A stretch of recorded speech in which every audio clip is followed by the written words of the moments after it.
19 brothers, all dead in a single night. And here's the most disturbing part. It wasn't murder, it was the law. Picture this. You're 8 years old, playing in a palace garden, when guards burst through the doors. They're not there to protect you. They're there to strangle you with a silk bowstring while your mother screams in the next room. Your crime? Being born a prince. Being your father's son. Being your brother's competition. This actually happened. Not once, not twice, but to 19 young boys on January 28th, 1595. And the man who ordered their deaths? Their own brother.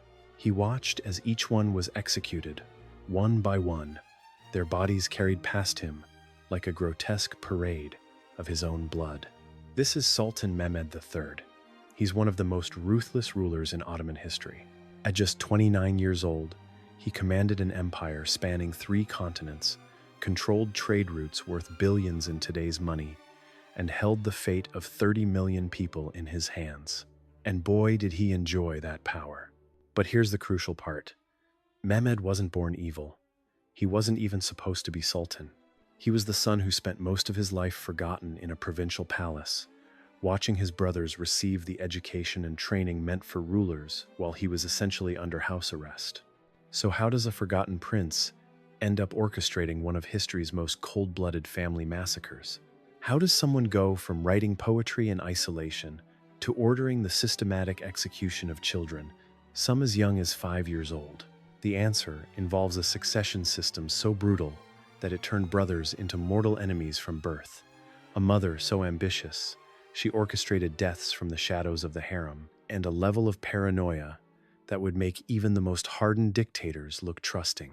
You see, what Mehmed did wasn't madness, it was mathematics. Simple, brutal mathematics that said, them or me. And in the Ottoman Empire, there was only ever one answer to that equation.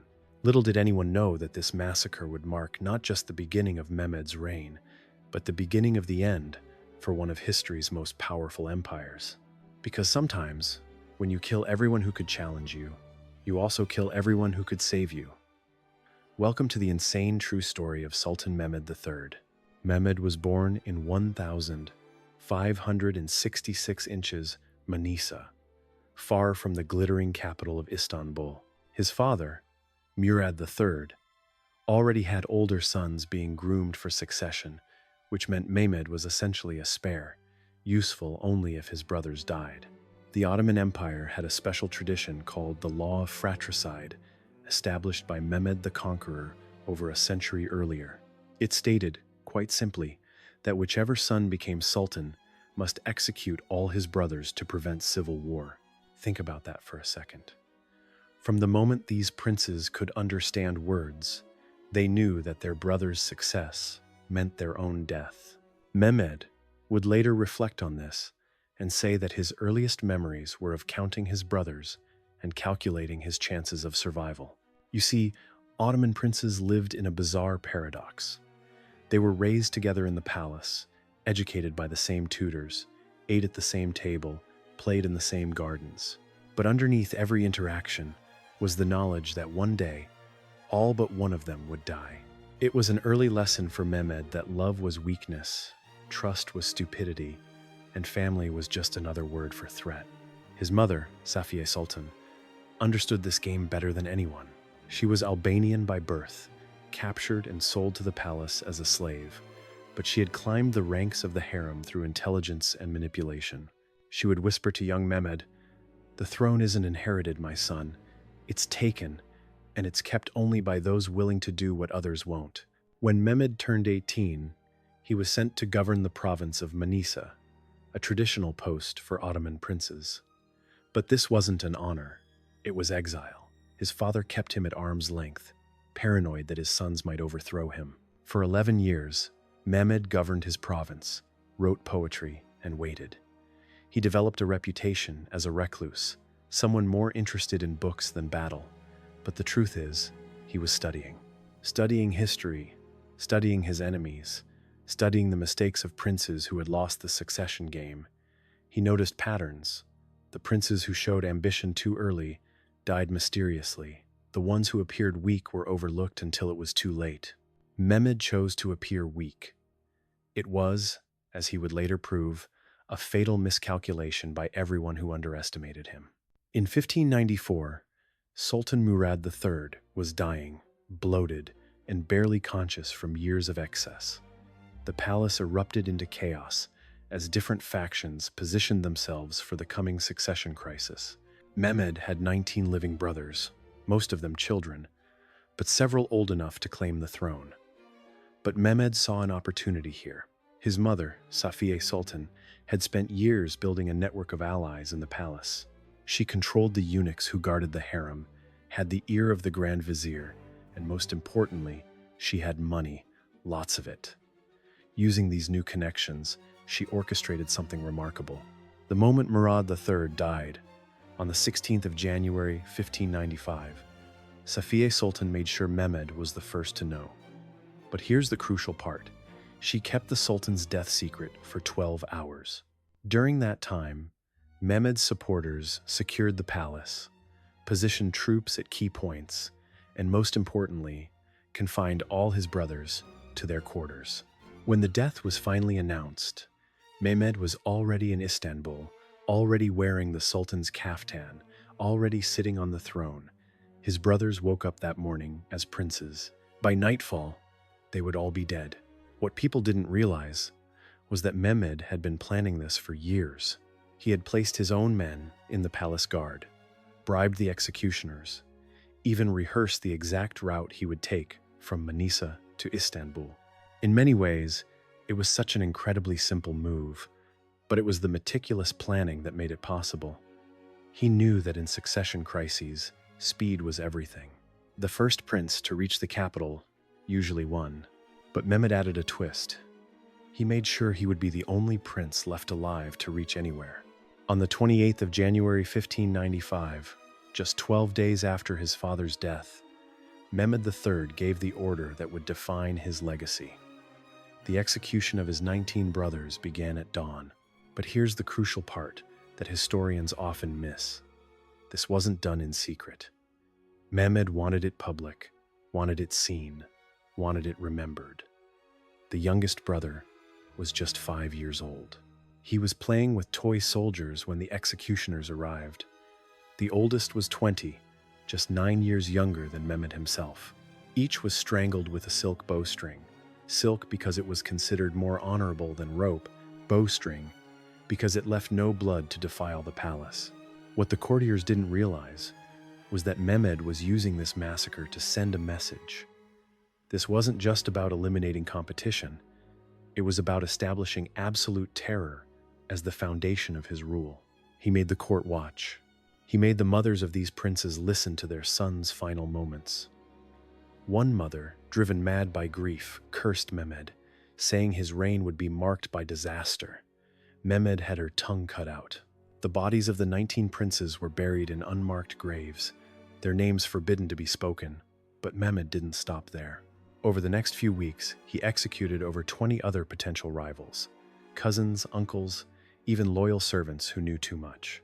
Mehmed now had absolute power, and this is very different to what normal people can comprehend.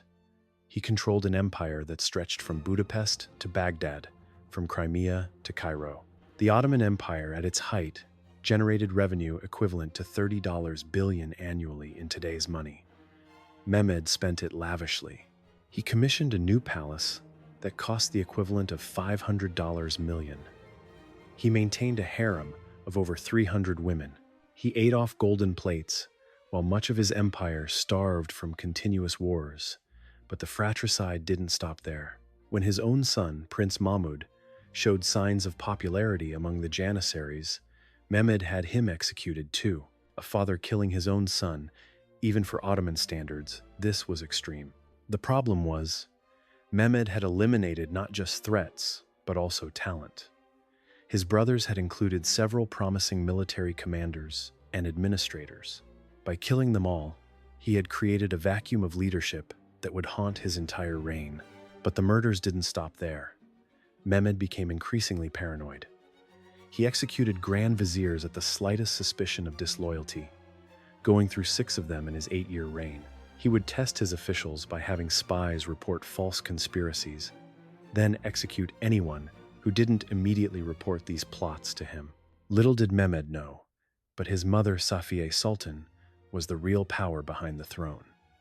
She controlled who could see the Sultan, which reports reached his desk, which officials were appointed or dismissed. Mehmed, isolated by his own paranoia, became completely dependent on her. The empire started to crack. The economy collapsed under the weight of constant wars. The Janissaries, once the elite troops of the empire, became corrupt and rebellious. Provinces started ignoring orders from Istanbul. However, back in the palace, people were starting to ask questions. How could an empire that had conquered half of Europe suddenly struggle to control its own capital? The answer was simple. When you rule through fear alone, you create a kingdom of cowards and conspirators. Then in 1603, something happened that would seal Mehmed's fate. His eldest surviving son, Prince Mahmud, was becoming popular with the army. They saw in him what they had lost in Mehmed: courage, leadership, actual military skill. For Mehmed, as these comparisons started to come out, there was only one solution. On the 7th of June, 1603, Mehmed ordered his own son's execution. But this time, even the hardened Ottoman court was shocked. Killing brothers was tradition. Killing your own son was sacrilege. The executioner's hands shook as he strangled the young prince. The Janissaries nearly rioted. But here's what really destroyed Mehmed. With Prince Mahmud dead, he had no adult heir. His remaining sons were all children. The empire was in the middle of a catastrophic war with Austria and Persia, and there was no one to lead the armies. Mehmed, who had avoided military campaigns his entire reign, was forced to take personal command. The stress was too much. By December 1603, Mehmed was seriously ill. Some historians suggest he was poisoned, possibly by his own mother who saw him as a liability. Others say it was simply the weight of his crimes catching up with him. On the 22nd of December 1603, Sultan Mehmed III died at age 37. He had ruled for just 8 years, but had managed to execute more family members than any Ottoman sultan before or after him. As for Mehmed, he died knowing that his own son, Ahmed I, who succeeded him at just 13 years old, would face the same terrible choice he had faced. But Ahmed, perhaps learning from his father's example, chose differently. He ended the law of fratricide, instead imprisoning his brothers in the palace, still cruel, but not murder. Ultimately, though, the people who suffered most were the Ottoman subjects. What is clear is this reign was an example of how absolute power, combined with a system that rewards brutality, can turn even educated, poetry-writing princes into mass murderers. Reports suggest that towards the end, Mehmed had gone from a calculating ruler to a paranoid madman. He would wake up screaming, claiming to see his dead brothers. He refused to eat unless his mother tasted the food first. He slept with a dagger under his pillow and changed bedrooms every night. The man who had killed 19 brothers to avoid civil war had created a different kind of chaos, the slow, grinding collapse of imperial authority. Modern historians point to Mehmed III's reign as the beginning of the Ottoman Empire's long decline, not because he was weak, but because he was too ruthless. He had confused fear with respect, paranoia with prudence, and murder with management. The empire that had once made Europe tremble would never fully recover from the damage done by a man who thought the only way to hold power was to kill anyone who might take it. Now, whilst the story of Mehmed III is pretty horrifying, I still wouldn't call him the most paranoid ruler in history. For that, you're going to want to check out the absolutely insane story of Stalin, who made Mehmed look trusting by comparison. Stalin didn't just kill family members.